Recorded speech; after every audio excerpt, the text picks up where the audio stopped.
अस्सलामुअलैकुम dear student. आज हमारा टॉपिक जो है वो डेरिवेटिव का लेक्चर नंबर 2।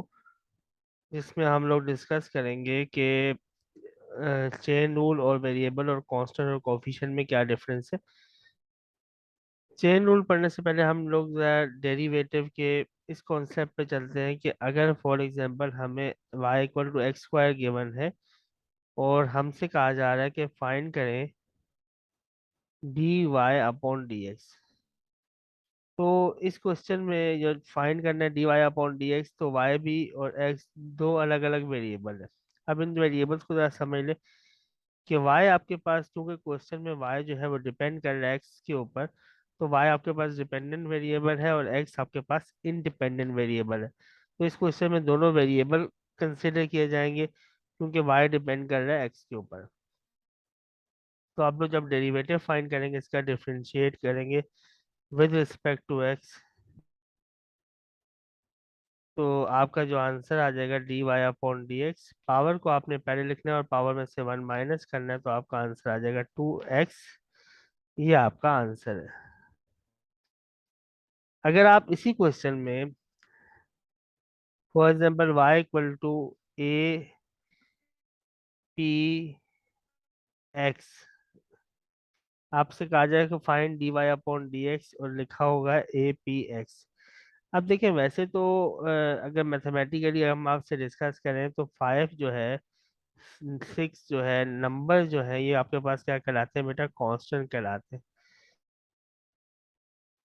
और ए बी सी ये जो वैल्यूज होती है जेड तक, इसे हम लोग कहते हैं अमूमन वेरिएबल। वेरिएबल। और हमारे पास अगर 5 कांस्टेंट अगर किसी वेरिएबल के साथ आ जाए, तो हम कहते हैं कि 5 जो है अब कांस्टेंट नहीं है, बल्कि ये क्या है? कोफिशिएंट हो गया है। ठीक है। और ए जो है वो आपके पास वेरिएबल है। ये आम तौर पे हम लोग ये बात करते हैं, लेकिन जब डेरिवेटिव की बात आती है, डेरिवेटिव आपको फाइंड करना है, तो जब लिखा होगा find D Y upon D X, उसका पहला पार्ट मैंने करवाया y equal to X Y, ये फर्स्ट क्वेश्चन है, तो इसमें x वेरिएबल होगा, तो उसका आंसर हमने निकाल लिया। लेकिन हमारे पास अगर लिखा हुआ है y equal to A P X, तो इस क्वेश्चन में y और x, क्योंकि यहाँ लिखा हुआ है y और x, तो y और x क्या है बेटा? वेरिएबल है। और इसके अलावा अगर कोई वैल्यू x के साथ मल्टीप्लाई हो रही है तो ये कोफिशिएंट होगी। और अगर फॉर एग्जांपल मैं q लिख देता हूँ प्लस में, तो q क्योंकि इसके साथ वेरिएबल नहीं है, तो ये कांस्टेंट कहलाएगा। ठीक है। कांस्टेंट का डेरिवेटिव 0 होता है, लेकिन जो कोफिशिएंट होगा, क्योंकि उसके साथ एक वेरिएबल मल्टीप्लाई हो रहा है, तो उसको क्या करना होगा? आपने डेरिवेटिव से, साइन से, ऑपरेटर से पहले लिखना होगा।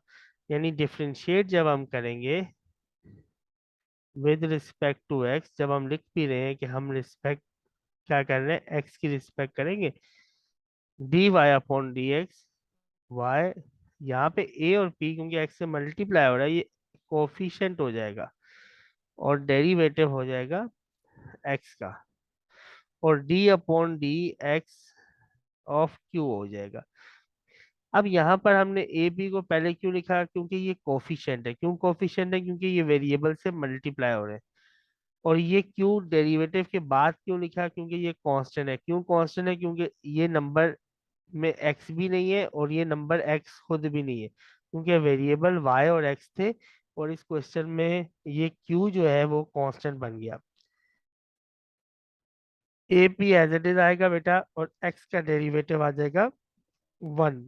और क्यू का डेरिवेटिव, क्योंकि क्यू कांस्टेंट है, इसका डेरिवेटिव आ जाएगा बेटा 0। तो इस क्वेश्चन का आंसर आ गया a p d Y upon D x का आंसर आ गया। एक थर्ड एग्जांपल लेते हैं। अगर हमें कहा जाए कि y equal to, for example हम कह देते हैं कि टी स्क्वायर और x इक्वल टू 2t। अगर यही सवाल है कि find D Y upon D x, और यहाँ लिखा हुआ है y equal to t square और x इक्वल टू 2t। अब देखिए, y का चेंज निकालना है विद रिस्पेक्ट टू x, लेकिन मसला क्या है कि ये पैरामीट्रिक इक्वेशन लिखी है। पैरामीट्रिक इक्वेशन इस तरह से लिखी हुई है कि वाई का वाई का डेरिवेटिव जब हम निकालेंगे विद रिस्पेक्ट टू टी निकालेंगे। क्यों सर? क्योंकि वाई जो है डिपेंड कर रहा है टी के ऊपर, और एक्स भी डिपेंड कर रहा है टी के ऊपर। तो आपके पास जो पैरामीट्रिक इक्वेशन होती है वो कौन सी इक्वेशन होती है जिसमें दो अलग अलग वेरिएबल किसी एक वेरिएबल के ऊपर डिपेंड कर रहे होते हैं। यहाँ से हम लोग जब डेरिवेटिव निकालेंगे, डिफरेंशिएट करेंगे विद रिस्पेक्ट टू टी। आप ये जहन में रखें। देखिए हमारे पास क्या है, क्वेश्चन क्या है, D Y upon D x है। क्या हमें d Y upon D x निकालना है? इसका फर्स्ट पार्ट मैंने करवाया, सेकंड करवाया, अब एक और एग्जांपल करवा रहा हूँ। क्योंकि जब हमारे क्वेश्चन चेंज होते हैं तो हमारी जब बात को आप समझते नहीं है तो आप कहते हैं कि सर इसमें तो आपने ऐसे कर लिया, इसमें ऐसे कर लिया, डिफरेंस देखें इनमें क्या है। तो जब हम डी वाई निकालेंगे with respect to t, d t आएगा, d Y upon d t. तो आपका यहाँ से आंसर आ जाएगा बेटा 2t। क्योंकि यहाँ पर टी वेरिएबल है। सर वेरिएबल कैसे है? क्योंकि हम टी को तो कोफिशिएंट या कांस्टेंट कंसिडर करते थे, लेकिन यहाँ पर वेरिएबल इसलिए कि टी स्क्वायर जो है वो लिखा हुआ है, और यहाँ पर एक्स जो है वो भी टी के ऊपर डिपेंड कर रहा है। तो बाय चेन रूल में एक और भी वेरिएबल इंक्लूड हो जाता है जिसकी रिस्पेक्ट से हम लोग डेरिवेटिव फाइंड करते हैं और फर्दर फिर उससे सोल्व करते हैं। कैसे सोल्व करेंगे वो मैं अभी आपको बता दूंगा। यहाँ पे हम लोग डेरिवेटिव फाइंड करेंगे, डिफरेंशिएट करेंगे विद रिस्पेक्ट टू टी। तो D x upon d T हमारे पास यहाँ पे आ जाएगा बेटा 2। अब ये देखें कि दोनों का derivative with respect to t निकाला, तो अब बाय चेन रूल आपको क्या कहते हैं? बाय चेन रूल आपको कहता है कि आपको जो d Y upon D x है वो आपको मिल जाएगा, लेकिन आपको ये करना होगा कि आपके पास d Y upon d t है और d t upon D x. अब सर ये क्या किया? देखिए यहाँ पे अगर d Y upon D x निकालना है तो d Y upon d t है, तो डी टी और डी टी कैंसिल होते हुए आपको नजर आ रहे हैं, तो d Y upon D x आ जाएगा। लेकिन आपने जो फाइंड किया वो निकाला है D Y upon d t, यानी 2t आंसर आएगा यहाँ पर,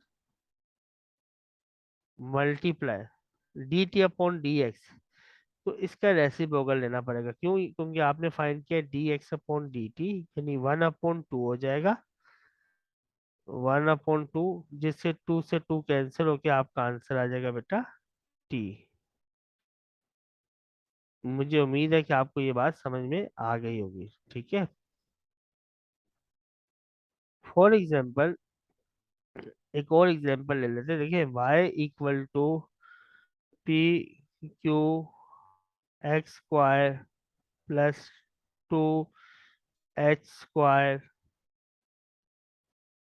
y plus 3y² p x. अब इन सारे क्वेश्चन में आपको जब वो कहेगा कि find D Y upon D x, जब आपको ये कहेगा find D Y upon D x, तो आपने क्या करना है वो देखें। अब इस क्वेश्चन में देख लें आप, y वेरिएबल है और x वेरिएबल है।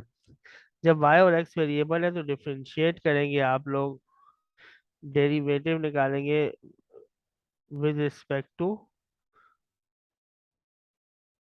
x, x की रिस्पेक्ट से डेरिवेटिव निकालेंगे। तो d Y upon D x, d upon D x of p q x square 2h² y 3y² p x. अब देखिए बेटा यहाँ पर क्योंकि x की रिस्पेक्ट से डेरिवेटिव निकाल रहे हैं तो p और q जो है वो तो कोफिशिएंट हो जाएंगे, और डेरिवेटिव आपको सिंपल निकालना पड़े एक्स स्क्वायर का। 2h² भी कोफिशिएंट हो जाएगा। क्यों? क्योंकि क्वेश्चन में y और x वेरिएबल है, लेकिन y जो है ना उसको आप लोग इस पूरे को कांस्टेंट कंसिडर नहीं कर सकते। क्यों नहीं कर सकते सर? पूरे को कांस्टेंट इसलिए कंसिडर नहीं कर सकते क्योंकि जो y है वो वेरिएबल था आपका, क्योंकि d Y upon D x में y वेरिएबल है। जब y वेरिएबल है तो y को हम लोग जीरो नहीं कर सकते। तो इसका मतलब क्या होगा सर? जब x की रिस्पेक्ट से y का डेरिवेटिव निकालेंगे, यानी 2h² तो कोफिशिएंट है पहले आ जाएगा, लेकिन d अपॉन डी एक्स अब जब y आएगा तो इसको सिंपल आपने लिख देना d Y upon D x.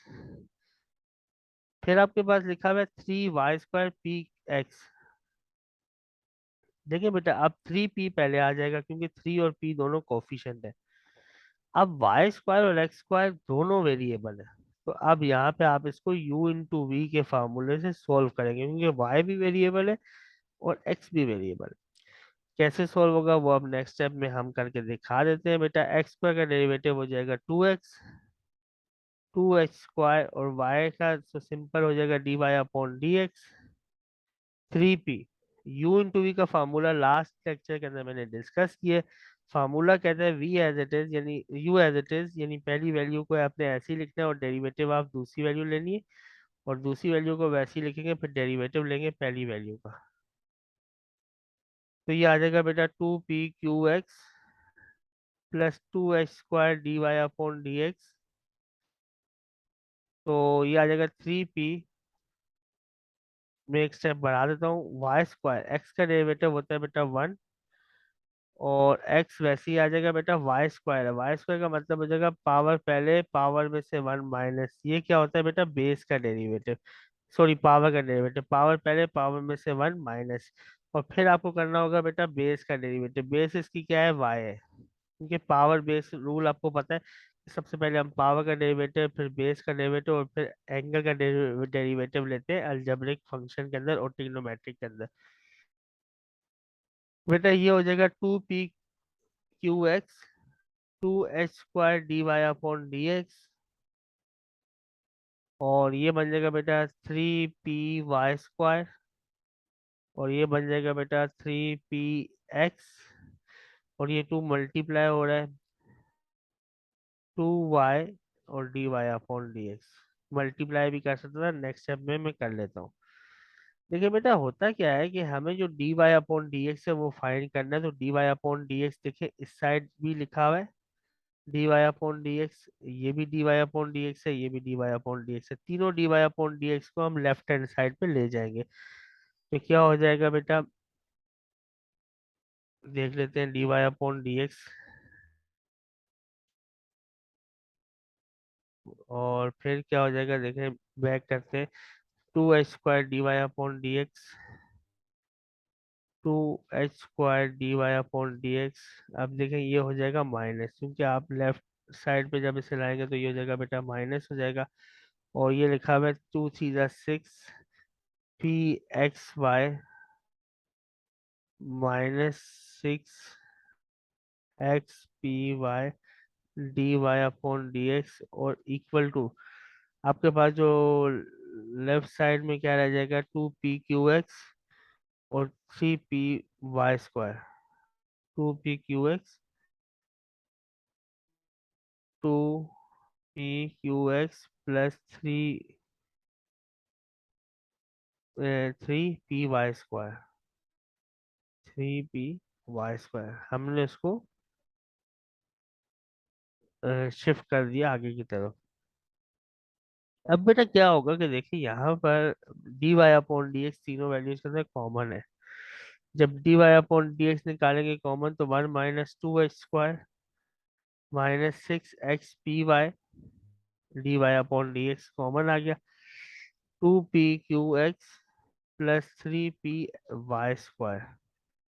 अब ये वैल्यू मल्टीप्लाई और ये नीचे लाकर इसको डिवाइड कर लेंगे, तो dy/dx का आंसर आ जाएगा 2p/q(x) plus 3py² upon 1 -2h² -6 s py। ठीक है, तो आज की वीडियो में इतना ही। इंशाल्लाह नेक्स्ट वीडियो में हम डिस्कस करेंगे। आपके जो अभी भी क्वेश्चन होंगे आप कमेंट बॉक्स में पूछ सकते हैं। अल्लाह हाफिज।